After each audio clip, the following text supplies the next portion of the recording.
продуктов в холодильнике наверняка есть и такой, что ну нельзя есть никак. И пусть там +2, и пусть там хоть лангуст, этот продукт уже не нужно пробовать на вкус. Но ты не можешь отыскать его в этой дыре. Значит, пора устроить день открытых дверей. Закати пати и пусть не дремлет сейсмолог, а приятели пусть сметают все с полок. И если после кто-то приболел, плюс вонь пропала, стоит сказать, что не стоит есть, что попало. И ты доволен, ведь цель оправдала средства. Тем более, тебя давно ждут в магазине по соседству.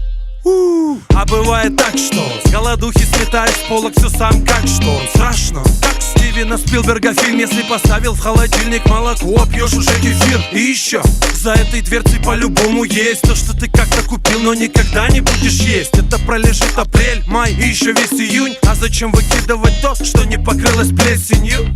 Обычно мы меняемся в лице.